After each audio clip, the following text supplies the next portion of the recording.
Phillip. Amanda enters. She sees what is happening. Stop it! You're killing him! The police officer stops beating Bruce. I'm ordering you to move on. This is official police business. He's hurt. You've done your job. Do you know this man? No, I don't. Then leave now. The police officer resumes beating Bruce. I will not leave. I demand that you stop beating that man. The police officer blows his whistle. Soon 2 other police officers enter. This woman is creating a disturbance and interfering with official police business. Take her to the station. I'll take this guy myself. That's a lie. He was beating that man. I saw it myself. Police officer 1 slaps Amanda in the face, knocking her down. Shut up, niggas. Gonna learn to have respect, or else. Damn agitators, trying to Bolshevik my country. We'll show them. Let's run them in. End of scene 11. Scene 12.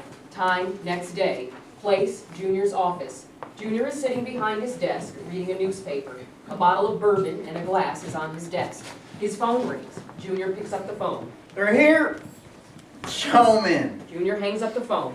Junior places the bottle and the glass inside a drawer in his desk. Bruce and Amanda enter, escorted by police officer 1. They are handcuffed, and both are disheveled, and their faces badly bruised. Welcome to my office. You may go now. If they give you any trouble, let me know. I'll be right outside. That's very kind of you, but I don't expect that your services will be required. Oh yes, you may remove their handcuffs. Police officer 1 roughly removes their handcuffs, then exits. I haven't had the pleasure of your acquaintance, so please permit me to introduce myself. I am Ezariah Wallen, Jr.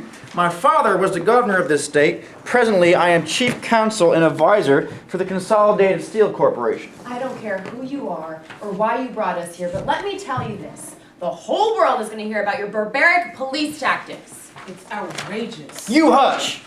Now, before you go flying off the handle, which is what got you into trouble in the first place, permit me to inform you that it was I who bailed the both of you out. I didn't ask for your help, okay? Let me point out the charges against you are serious, but I can arrange to have them dropped. All I need to do is leave and agree not to come back. Your presence here is a detriment to this community. This is not New York City. Down here, we do not tolerate rabble-rousing. You people think that you have the answer to every social problem, but you don't.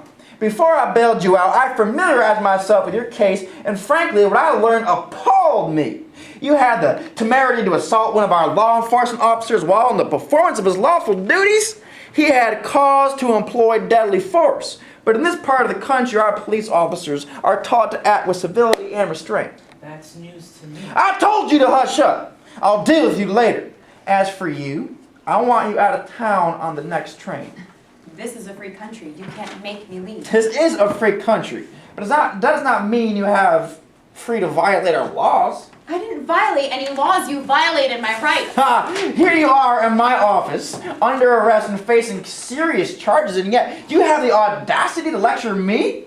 Amazing! I mean, why do all you radicals insist on being so stubborn? But enough of this philosophizing. Let me warn you now. If you continue on this dangerous path, you'll be putting yourself at grave risk. I will not be able to guarantee your safety, so I strongly urge you to leave while you can.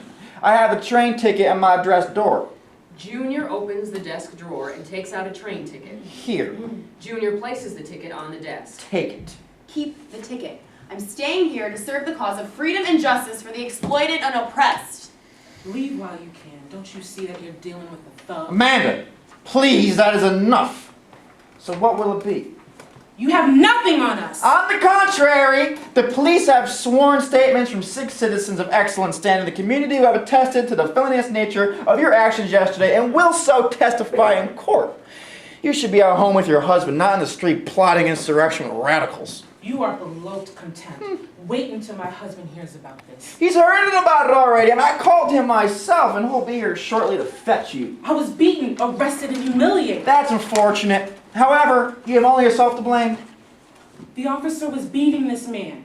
Look at his face. Stop wasting your breath. He was causing a disturbance, demonstrating without a license, resisted arrest, and assaulted a police officer. As a result, the officer had to apply force.